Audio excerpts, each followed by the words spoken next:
Yo, what's up everyone? In this video, I'm gonna teach you 3 secrets to a clean and powerful kick and bass in any genre, whether you're making house, techno, psytrance, drum and bass. So you could go from your tracks sounding something like this. Definitely didn't do like good job with low end mixing. The low end is dead. It's like a muffled. It's just check it out.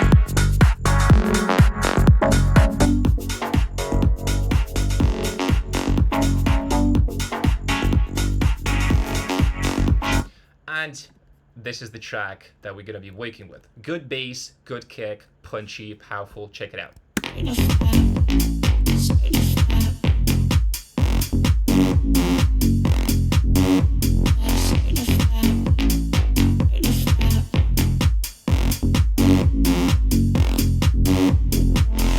So in this video, I'm going to share 8+ years of experience of production and mixing so you can learn how to make a commercial, professional, good sounding low end in the next like 20 to 30 minutes. If you guys want to have more exclusive tutorials, coaching courses, there's a link down below. Join my free school group and get a lot of value and content that I don't post on YouTube. And without further talking, let's get started with the video. So let's talk about the reason why it is hard and why a lot of people are struggling with low end mixing.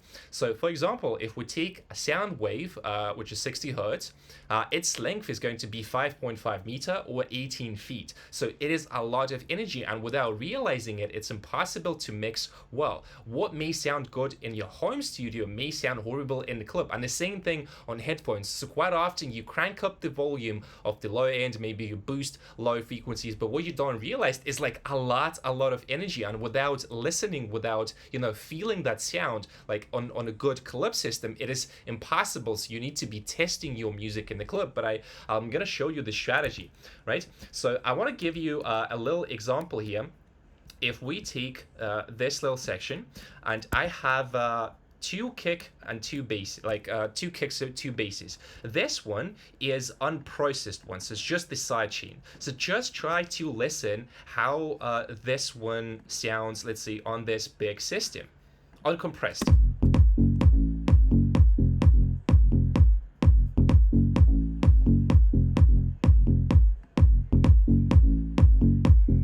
Like, it's a good start, but quite often you want to make your kick and bass a little bit tighter. So we have to be really strategic with the processing, with compression, EQ, and all that stuff. Now check this one.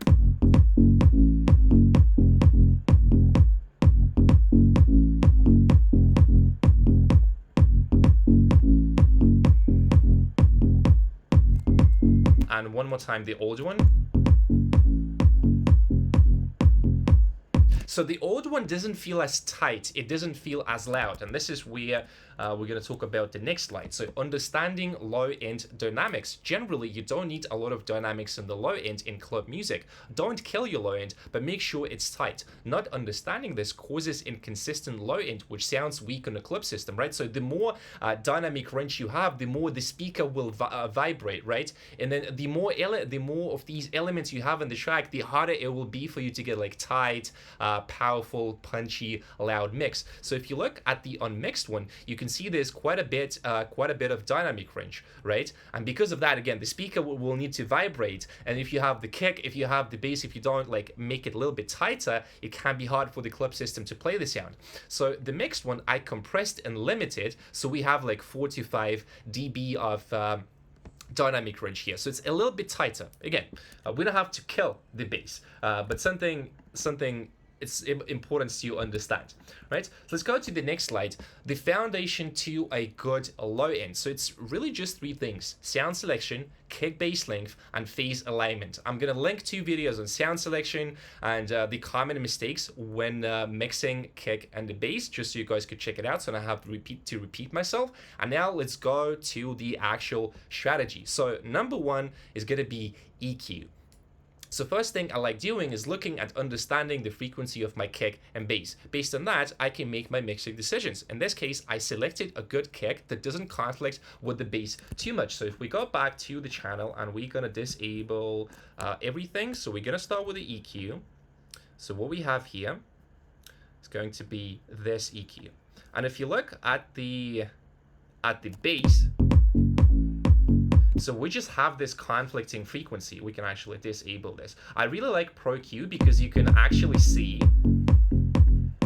right? So even without a lot of processing, the kick sounds pretty good. And the only conflicting frequency here is just this 60 hertz, right? So let's go to the next slide. I use dynamic EQ to attenuate 60 hertz conflicting frequency on the kick since it's already pretty subby. So I think for the kick, we don't need too much low end or the sub. I also boosted around 140. This is the punch of the kick, right? So if we solo this band, let me do like this. Just listen. Let's do like this. And let's just solo what is happening here. So this is like this is the thump of the kick. And of course, depending on the context, depending on the kick, depending on the bass, this might be different. Maybe like we can do vice versa, right? Maybe like this. But in this case, I decided to go like this, reduce the sub on the kick and increase a little bit of that thump. Again, the reason and my thinking process is that I am trying to free up the space for the sub frequency of the bass here, right? Now, if you look at the bass, I'm basically mirroring the EQ settings on bass, right? Because we are already boosting 140, the thump of the kick. I'm reducing a little bit on the bass line, but also one of the reasons why I'm reducing the bass line is because it has this like annoying muddy frequency. If I boost, it becomes like a little bit too boomy, a little bit too muddy, right? So think of the foundational frequencies of the kick, of the bass, and then see how you can make them work together, right? Sometimes maybe you're gonna cut on the bass, maybe sometimes on the kick, right? But let's just listen to how this affects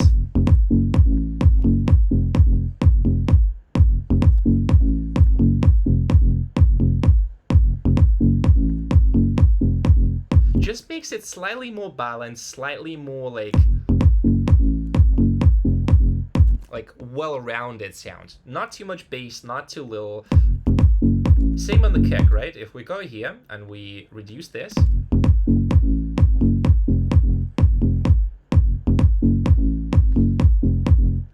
you can see that the kick is fighting with the bass. But here we are playing with those two bands, and this way we are achieving a nice and clean sound. So basically what I'm doing here, I'm trying to like synchronize the low frequencies. We're going to talk about that, right? The next thing that I want to talk about is going to be using non-visually. Like it is usual, but you don't see like the full thing.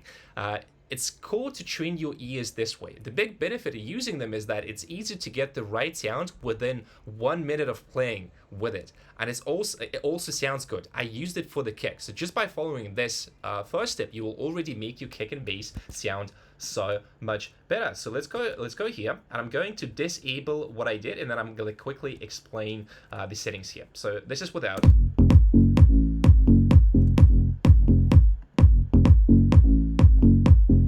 So what I'm doing here is I am reducing a little bit of like 300 because it's a bit too like thumpy, a bit too muddy. So I want to go like this. Then I'm boosting a little bit of 600, but again, you could go like this, but I think it's missing. Just a little bit of mids, and maybe more narrow. And then reducing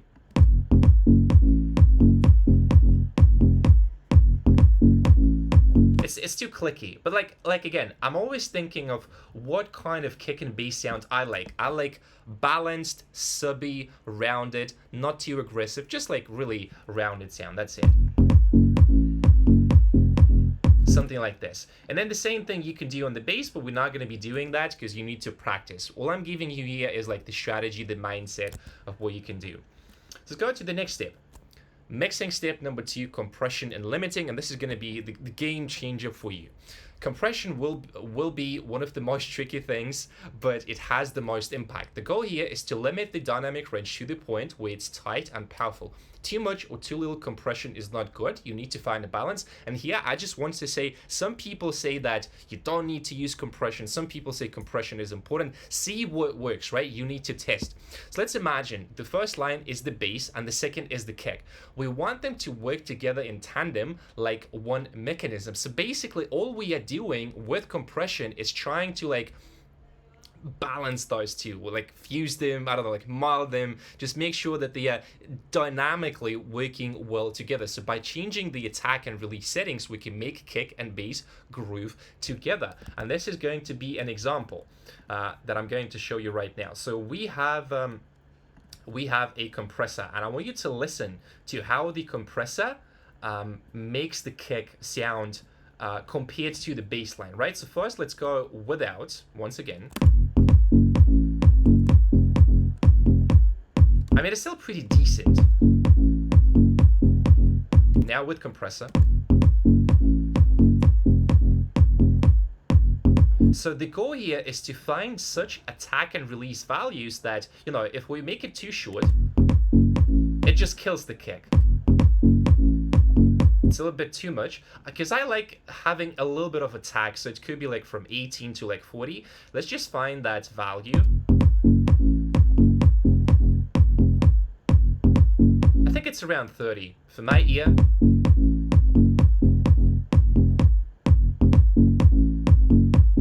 And then on the ratio, you want to select a ratio that, like, it's just enough. Again, we're not trying to kill the kick, right? But just pay attention to how much the sound changes.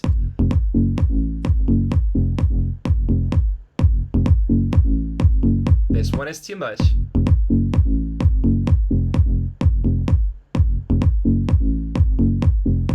So let's go like 30, 32.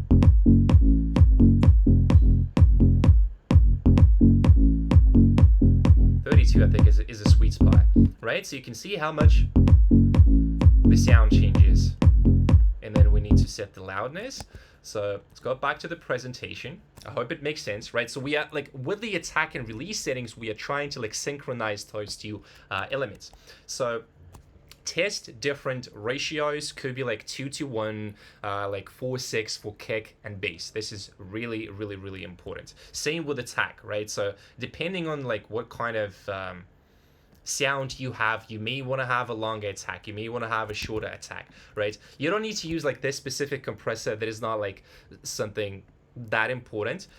You can use literally any compressor. So speaking of the bass, let's do a bit of compression on the bass here. And let's again, guys, I just want you to listen to how different attack and release ratios affect the dynamics and the feel.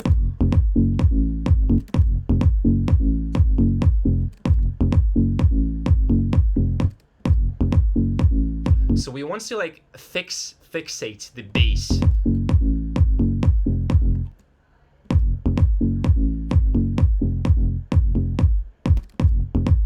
Maybe like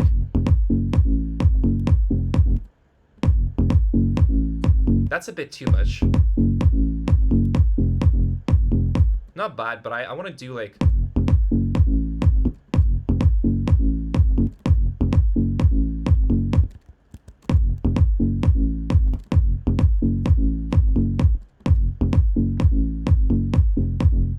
and then you always want to listen to these sub frequencies on the master like this, and then we can listen what's the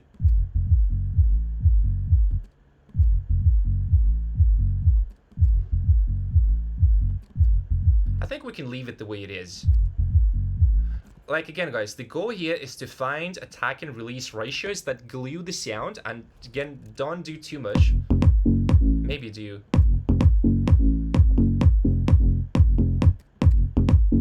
I would say like 6. To my ear, this is pretty cool. Like again, the big downside of compression is really easy to kill the sound.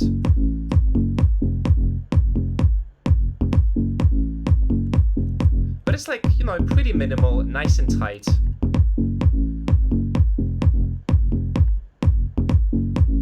pretty cool. Listen to the old one. Just not as loud, not as punchy. So yes, we are compromising a little bit of the dynamic range, but it's worth it. Okay, next thing, limiting. Once you start using limiters in mixing, it will be a game changer. So we are limiting the dynamic range and making our kick and bass tighter. You can see we are limiting the kick by 4 dB, which is great because we can make the mix louder. Like again, be conscious, be strategic. Everything that I'm showing you here, ask questions like, do I really need this? Because some of the mixes will not need this. So I just want to show you how a limiter can affect the kick. So if we listen,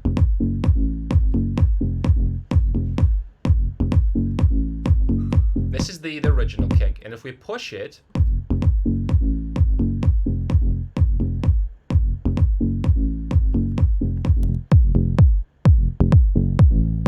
this is without.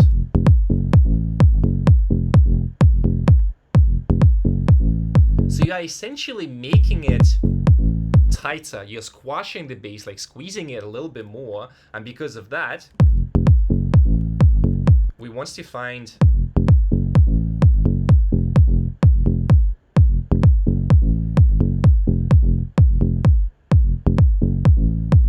such attack and release values.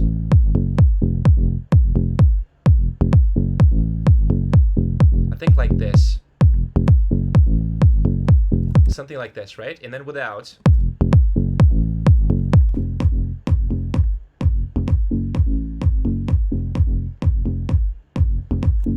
It becomes a little bit tighter, a little bit more controlled. And the same thing we can do on the bass, right? So the first is going to be compression. Second is limiting. So same thing that I did to the kick.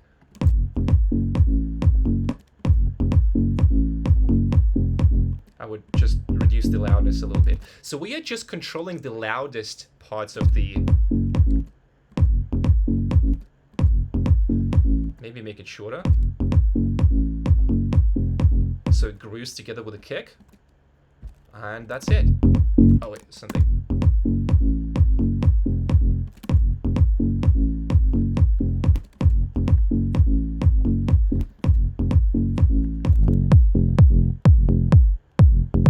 It may be a little bit overkill sometimes. Again, just listen to how it sounds in the mix, so we can go back to the mix and see if we are doing the right thing.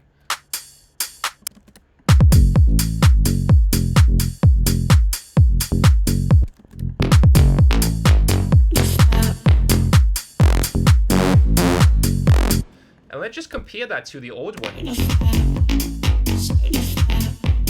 Because if you listen to the reference track here, where I took the vocal from, the bass and kick, they are like squashed, like absolutely like. Not a lot of dynamics here, really. So again, try to find the balance between the dynamics and the loudness for your tracks, because sometimes maybe you don't even want to do any compression. And this is the old one once again. Maybe you want to go with a clean one. So, this is kick before EQ and compression, and this is the kick after EQ and compression. So you can see how much the shape changes. Compression is a powerful tool when used correctly. So let's compare those two kicks. This is the original one, unprocessed. Let's just keep EQ on it, and we're gonna do. This is the shape, and this is gonna be our new kick, which sounds like this. So you can see we changed the shape a little bit, and we can go here, maybe disable the limiter, and also see how that affects the whole mix, right?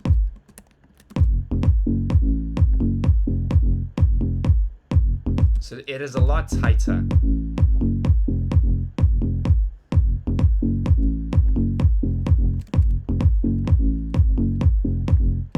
Same thing we can do on the bass, right? We can look at this one.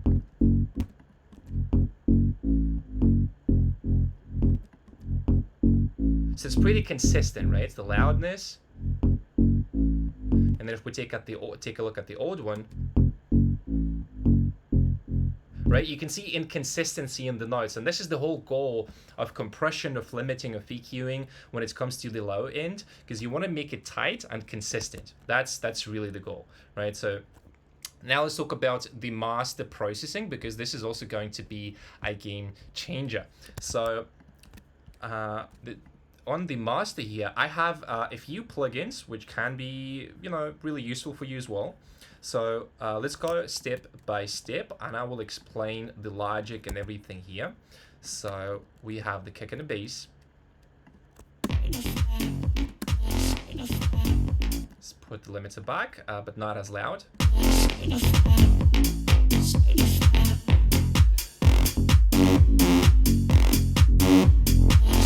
One of the things that I really like doing to my masters is going to be a bit of tape saturation, as it glues the sound a little bit more, brings up the lows. Just check it out.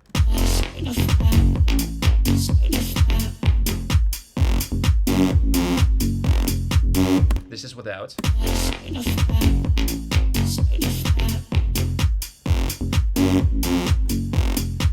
And now with this one. Just a little bit. You don't want to do too much. You can use fat filter, you can use ozone, whatever, like what have you, doesn't matter. Just a little bit of tape saturation is really useful. The next step is going to be a multi-band trick that I saw on I think like that was like Streaky. Also cool guy in mixing, watching his tutorials. So what we are doing here is we have two bands. One is controlling the low end. So here I've chosen the attack and release that like just makes it tight.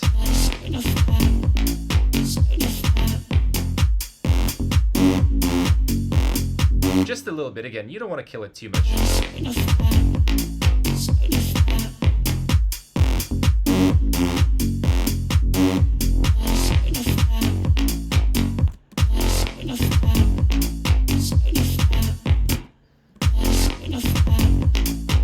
Right, so what it does, it just compresses the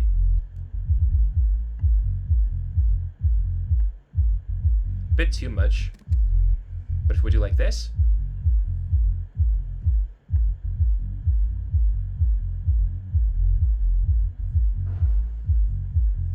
this is it, right? You can see just enough of attack and release to glue the whole thing. And I'm intentionally not putting any group processing on the kick and the bass. I used to do that in the past, but I noticed that individual processing and then like master or like stereo bus processing is a lot better. Like it's giving you like way cleaner results for your kick and bass. So like it's way better. And then the next trick is going to be this. So this one is compression and this one is expansion. So what it's doing is we have sidechained this band to this one. So once the bass plays, we are compressing the lows and then we are expanding the upper lows, and that gives you like we could say like bounce, a bit more movement. Just check it before and after, and you will understand. So check it out.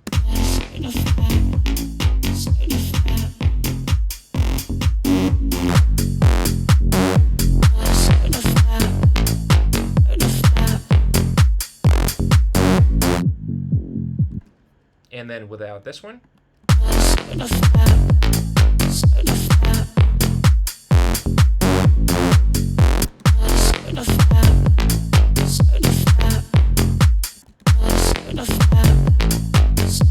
Maybe not as much, just a little.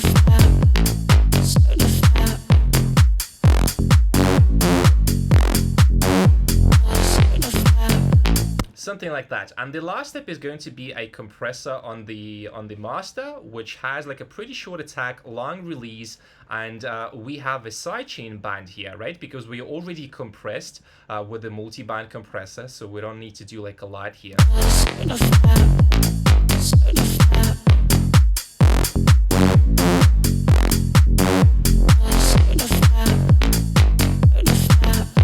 And that just glues the whole thing together a little bit more, because we compress the bass and now we are compressing the upper band here to bring up the quieter parts of the track.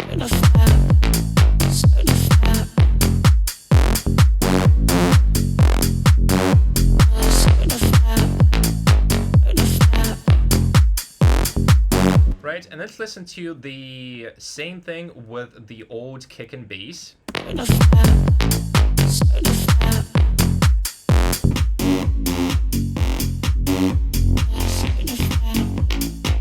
And with the mixed ones.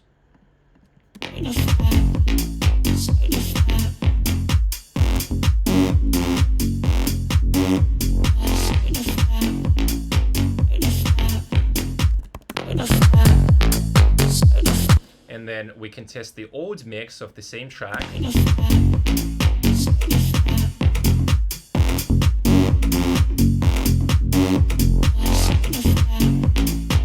So it's a bit too much of the bass. It's just taking a lot more space in the mix. With that new one that we made, like with limiting, compression, EQing, we made it a little bit tighter, and yeah, that's the whole thing. So again, I want to warn you that you should always think critically before applying these techniques. This video is just like I'm showing you what you can do. So always consider the context. Do you really need compression? Do you need EQ? Do you have good sound selection? So that's gonna be it. Okay guys, that's it for this video. If you want to have more exclusive content from me, then join my free school group, and I'll see you guys in the next video.